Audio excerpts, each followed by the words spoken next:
Welcome to inspire ইয়োরসেলফের সকল দর্শক বন্ধুদের নতুন বছরের অনেক অনেক শুভেচ্ছা ও ভালোবাসা জানিয়ে শুরু করব আজকে আরও একটি দুর্দান্ত স্বাদের রান্নার রেসিপি।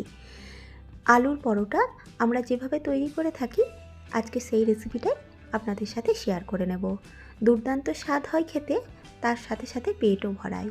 প্রত্যেকেই খুব সুন্দরভাবে তৈরি করে থাকেন, তবে আমি বাড়িতে যেভাবে করে থাকি আজকে আপনাদের সাথে সেটাই শেয়ার করে নেব। তার জন্য প্রথমেই একটা বড় সাইজের পাত্রের মধ্যে নিয়ে নিলাম 2 কাপ পরিমাণে আটা। আটার পরিবর্তে ময়দা বা দিয়েও রেসিপিটা তৈরি করা যায়, বা ময়দা বা আটা সমানভাবে মিশিয়েও রেসিপিটা করা যায়, তবে আমি শুধুমাত্র আটাই ব্যবহার করলাম। দিয়ে দিলাম 1 চিমটি মতো লবণ, অল্প একটু চিনি, আর দিলাম অল্প একটু জোয়ানকে হাতে করে ক্রাশ করে।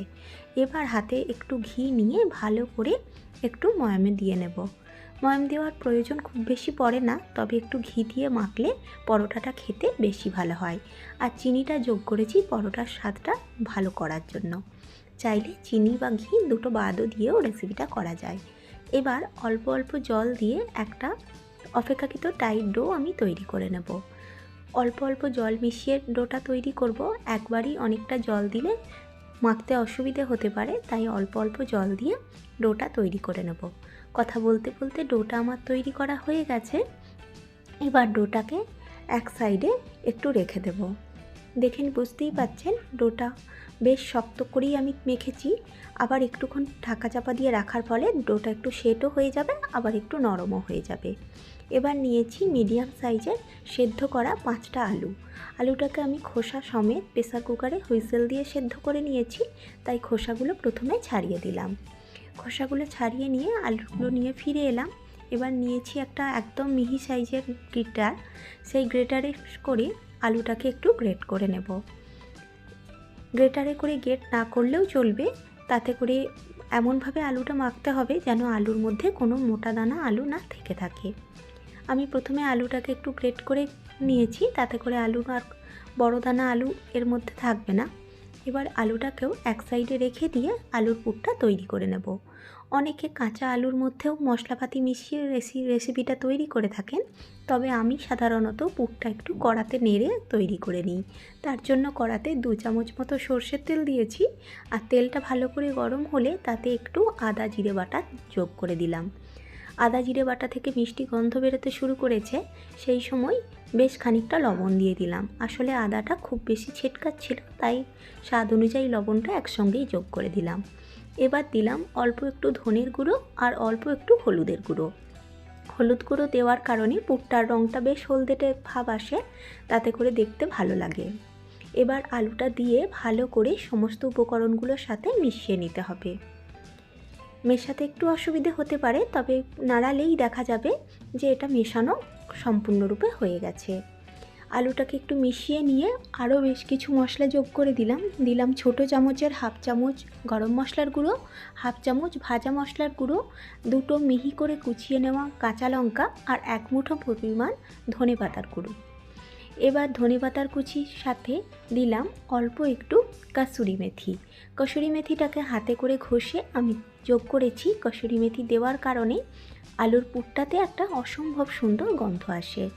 এবারে সমস্ত উপকরণগুলিকে একসাথে মিশিয়ে নিয়ে একদম একটা শুকনো ডোয়ের মতন করে আলুটাকে রেডি করে নিয়েছি, ঠিক যেমন ভিডিওতে দেখতে পাচ্ছেন। আলুটা একটু ঠান্ডা হয়ে গেছে। এই সময় আমি ডোটাকে একটু দেখে নেব। ডোটা একদম আগের থেকে বেশ সফট তৈরি হয়ে গেছে, একদম সেট হয়ে গেছে। এইভাবে ডোটা থেকে বেশ বড় সাইজের লেচি কেটে নেব। আমি এক্ষেত্রে বড় সাইজের 5টা লেচি কেটেছি, মানে 2 কাপ আটা থেকে আমার বড় সাইজের 5টা লেচি তৈরি হয়েছে।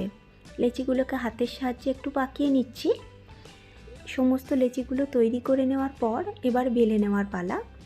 লেচিগুলোর ভেতরে কিভাবে পুর দেব সেটা আমি 2টো পদ্ধতি দেখিয়েছি, আপনাদের কাছে যেটা সহজ বলে মনে হবে সেটাই করবেন। প্রথম পদ্ধতিতে একটু আঠা গুঁড়োর সাথে মিশিয়ে নিয়ে একটুখানি বেলে নেব। বেলে নেওয়ার পর রুটির মধ্যে বেশ খানিকটা পুর দিয়ে দেব। এক্ষেত্রে পুরটা একটু বেশি পরিমাণে দেওয়া যায়। তারপর আমরা যেভাবে মোমো তৈরি করি বা রুটির কিনারাগুলো এক সাইডে কুচি করে করে নিয়ে এসে জড়ো করে মুখটা বন্ধ করে দেব। এইভাবে তৈরি করলে পুরটা বেশ খানিকটা পরিমাণে বেশি দেওয়া যায়। তবে দ্বিতীয় পদ্ধতিটা দেখিয়ে দেব, তাতেও কিন্তু পরোটাগুলো বেশ সুন্দর তৈরি হয়।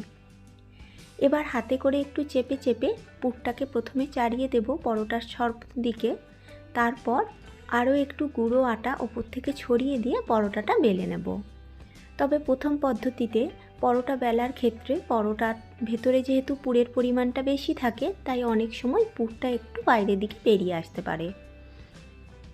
তবে দ্বিতীয় পদ্ধতিতে আবার সেই ভয়টা একবারেই থাকে না। আপনাদের কাছে যেটা সহজ বলে মনে হবে ঠিক সেই পদ্ধতিটাই ফলো করবেন। দ্বিতীয় পদ্ধতিটা একদম সাবেকি পদ্ধতি। সেক্ষেত্রে প্রথমে পরোটাটাকে লেচিটাকে একটু বাটির মতো শেপ দিয়ে পুরটা দিয়ে দেব। তবে এই পদ্ধতিতে পুরটা একটু কম পরিমাণে যায়। এবার ধারের কিনারাগুলো এক কাছে জড়ো করে মুখটা বন্ধ করে নিয়ে তারপর বেলে নেব। মুখটা বন্ধ হয়ে গেছে। এবার একইভাবে আরও একবার লেচিটাকে একটু পাকিয়ে নিয়ে বেলনের ওপর রেখে প্রথমে হাতে করে প্রেস করে করে পুরটা একটু চাড়িয়ে নেব। তাতে করে পুরটা সব দিকে ভালো করে লেচির গায়ে চাড়িয়ে যাবে। তারপর বেলে নেব। দেখুন দ্বিতীয়বারে বেলার পর দেখিয়ে দিলাম, একটুও কিন্তু ভেতর থেকে পুর বেরিয়ে আসেনি। এবার এপিট ওপিট করে তাওয়াতে সেঁকে নেওয়ার পালা। প্রথমেই তেল যোগ করব না, এপিট ওপিট করে সেঁকতে শুরু করব। সেঁকার সময়ই দেখতে পাবেন ক্রমশ পরোটাটা ফুলে উঠছে। যখন পরোটাটা বেশ ফুলে উঠবে ঠিক সেই সময় 1 চামচ করে তেল ওপর থেকে ছড়িয়ে দেব। আমি এক্ষেত্রে রিফাইন্ড অয়েল ব্যবহার করেছি। চাইলে ঘি দিয়েও পরোটাটা সেঁকে নেওয়া যায়, সেক্ষেত্রে পরোটার স্বাদ আরও অনেক ভালো হয়। এক পিঠ আমার সেঁকা হয়ে গেছে, অপর পিঠটাও ঠিক 1 চামচ মতন তেল ছড়িয়ে দিলাম। এইভাবে অল্প অল্প তেল দিয়ে দু পিঠই ভালো করে লালচে করে সেঁকে নেব। এক একটা পরোটা ভাজতে মোটামুটি 1.5 থেকে 2 মিনিট করে সময় লেগেছে। তাওয়াটা কিন্তু বেশ গরম আছে, আর আঁচটা আমি এই পর্যায়ে রেখেছি লো টু মিডিয়ামের দিকে। এবারে ওপর থেকে এক টুকরো বাটার ছড়িয়ে সার্ভ করে দিয়েছি। পরোটা খেতে কিন্তু দুর্দান্ত সুন্দর লাগে। যে কোনোরূপ সাইড ডিশ ছাড়াই শুধুই এই পরোটাটা খেয়ে নেওয়া যায়। তবে সাইড ডিশ থাকলে তো আর কথাই নেই। একটা পরোটাটা ছিঁড়েও আপনাদেরকে দেখিয়ে দিচ্ছি পরোটাটা ভেতর থেকে কতটা সুন্দর পুড়ে ঠাসা হয়েছে এবং একদম দুখোল হয়ে ফুলে উঠেছে। দেখে নিশ্চয়ই বুঝতে পারছেন। দেখা হবে খুব তাড়াতাড়ি অন্য কোনো একটা রেসিপি পর্বে। আজকের রেসিপি কেমন লাগলো তা আমাকে জানাবেন। ধন্যবাদ, ভালো থাকবেন।